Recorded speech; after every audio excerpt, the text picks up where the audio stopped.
Hello, and once again from Nearly Enough Dice at Compulsion 2012, where in front of me I have three rather handsome gentlemen talking away to me. I say that every time. Everyone's handsome here. I can't. Why am I married? No, I love you, Craig. So hi. So what we'll do quickly is we'll introduce each three of you, and you tell us what wonderful things you've just been talking about. So go ahead. I'm Ian Lawson, and we've been talking about pus. Yeah, We were talking, yes. I'm Andrew Harmon, and I've been talking about Frankenstein's Bodies, the card game, which links in beautifully with Dark Harvest, the Legacy of Frankenstein, which is exactly why we're here. Ian is not talking about Puss, he's talking about Dark Harvest, the Legacy of Frankenstein, and behind me. And I'm Steve Ironside, and recently I've been apologising for a game that I've been running here using Dark Harvest, Legacy of Frankenstein. Okay, awesome. We've just come back from a rather awesome kind of almost like mini press release slash info session that you guys have just had. And some amazing information that's just come out from that. So for starters, you've got the video game, you've got Frankenstein Bodies are getting play tested here, you've got loads of stuff coming up. We were talking about board game. I'm expecting that now. Details. And also you've got all the expansions that are coming for Dark Harvest, and it all sounds really quite exciting. So let's start off with the obvious thing, which I don't think we got in the panel back there, is where did Dark Harvest come from? Edinburgh, basically. It's Glasgow. when I don't know if anyone's been to Mary King's Close. The fact of the city being built, one layer on top of the other, and the fact of that I think I said in the introduction to the first book, it's a societal diagram. It's that pyramid made into a literal thing, and the fact that you had the medical college here and you had the resurrection men, and really you did have for a time the wealthy people, the educated people, literally living on top of and off the backs of and almost literally off the physical bodies of the poor. So Dark Harvest was kind of inspired by my home city.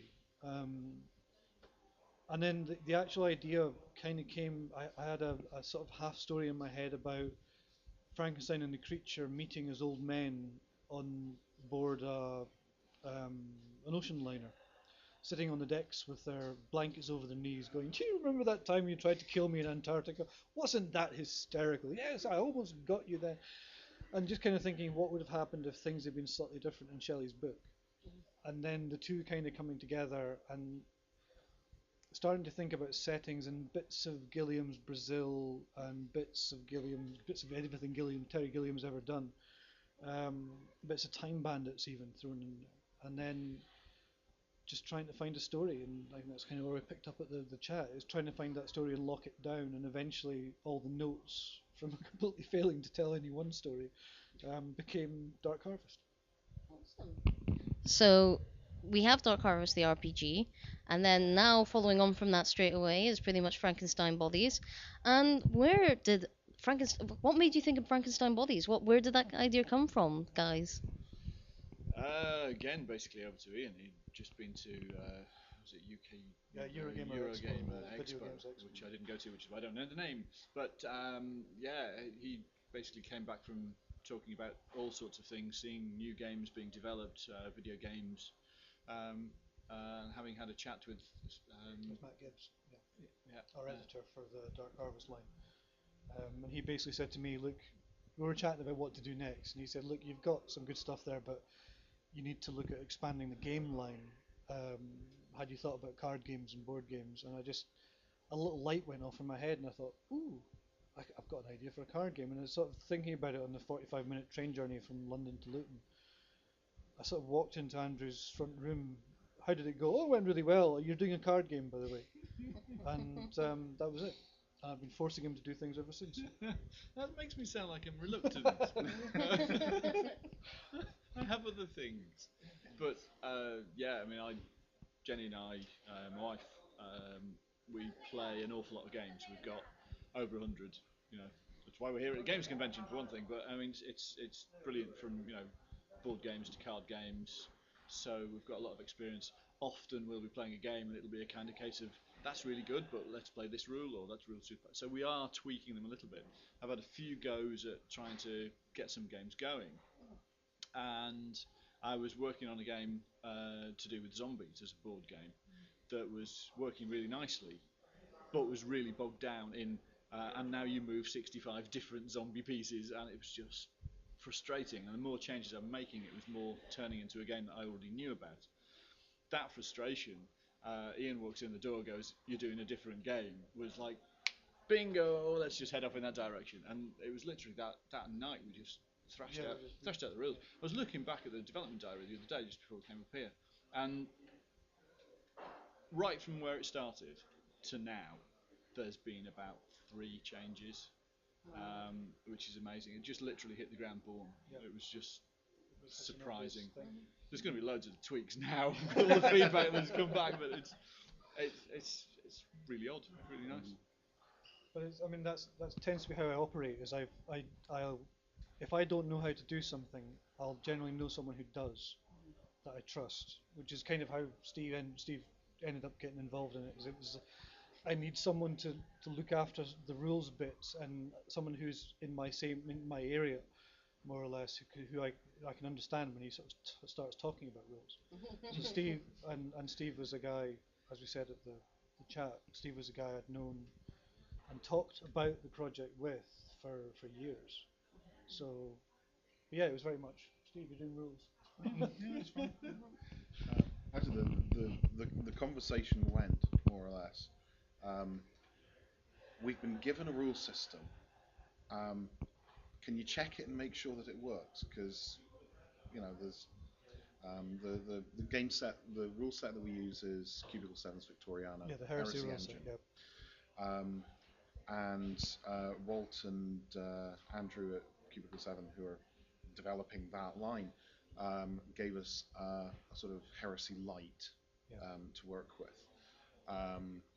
It didn't quite tie into what Ian was really looking for from sort of tying into the Dark Harvest line. Yeah, it was very, very good. It was just Yeah. there was a couple of just little tweaky details that needed arranged. But, So the conversation was, does it work? Had a quick look and like, well, there are issues here, here, and here. And he said, can you make it work? Probably. Can you make it work by the end of the week? Yeah. And that was pretty much it. Yeah. But James needs it for layout. yeah, on Friday. the thing about Dark Harvest though is once you start thinking about it, and it was the same when I handed a manuscript that just said Promethea at the top 8 years ago. It gets inside your head, and once it's going, there's just ideas start pouring out. You just can't do anything about it, and it is just such a rich place to go and play. So you get the opportunity. I'm not going to say no, and so And the I week knew where of, he lived too. So. yeah, the week of being up to 3 a.m. in the morning every night, thanks very much, kind of paid off. So yeah, so we got the first book rule set done, and then did some quite spirited work online, reminding people why things were a certain way. And Yes. now we're on with expanding what we've got, and it will still end up always being compatible with the heresy lines that are kicking about at Cubicle 7, sort of Airship Pirates, Victoriana, and that sort of thing. But it does, and it is starting to develop its own particular peculiarities and flavour, and that's very Promethean. So I think we're quite pleased with the results. I think it is its own entity, but yeah, that compatibility is still there. So you've got quite a rich history, Stephen. Oh, person I know from Aberdeen. So, what I believe that you run a roleplay group still, or is that still running? We do, yes. There's the Knights of Trinity in Aberdeen, which has been going for, I guess, 15 years or so now. And yeah, and we attract a regular sort of audience of people to come and play. And the first test games of the Dark Harvest mechanics took place at the Knights of Trinity. When I sort of said, right, I've got some rules, I need to sanity check them. You, here. and off we went, and that was pretty much it. So yeah, so we still do quite a lot of trying to promote the game around about the gaming hobby around about Aberdeen. It at the moment is getting easier with the sort of variety of product that's starting to come out, especially out of the indie houses and supported by guys like Cubicle 7 who are Yeah. actually working very hard for guys who have small ideas but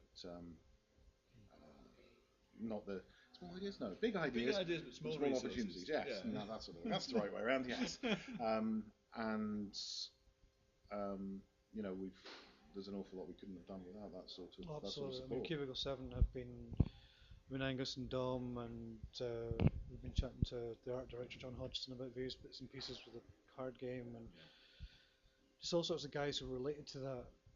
And it is, I mean, the role-playing community is a very welcoming community anyway, and very, everybody helps everybody else. And Cubicle 7 are one of the companies that have never ever lost sight of that basic ethos. Um, and they're phenomenal. I mean, Dom saw the card game this weekend. He'd heard about it before, but yeah, he's You couldn't keep behind it it. secret, No, absolutely. I'm crap at secrets. I really am. We talk about this. You have no idea how hard it has been with Fires of Prometheia. My God. Yeah, you can talk about it. It's out there. That has It's been out there. killing me. No, and each time that video came back. Anyway, so yes, Cubicle 7, even hats off to them. They deserve all the success they have. They're a phenomenal company because they haven't lost sight of their origins, and long may that continue. Okay, so obviously people can listen to your panel to hear more about Dark Harvest and Frankenstein's Bodies and the beautiful, beautiful Take My Money, Goddamn You video game. Seriously, give it to me now. So if people want to find out more about Dark Harvest, where are the best places they can go? We have a Facebook page, and links are constantly put on that for when we're doing things. We've got the main site, which has got lots of free downloads, and they get constantly updated. Facebook has kind of become our main forum, and there's a forum on Cubicle 7's main site as well.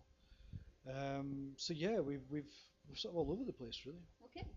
And Frankenstein's Bodies can all be found also on Facebook in the same place? It's definitely in Facebook. We are going to go more widespread now. It's been very early days at the moment. We've just had vague ideas on scrappy bits of cardboard to talk about, but now that we've come here to Compulsion, seen that people like it, and can I quote Steve behind me from saying it's very solid and a great deal of fun, which I think is nicely understated, but it's true. So yeah, we're going to have to go now and do more media stuff to be linked in with Dark Harvest, because it is a side project to Dark Harvest, absolutely linked in. Again, it has Yeah, that we need to go ethos media. all the individual pieces all have that ethos that each individual piece will be the best it possibly can be before it's released, so that there's no dilution of what Dark Harvest is. There's no dilution of the quality. So that I hope when people see a Dark Harvest related thing, they'll know it's the best of what it could possibly be.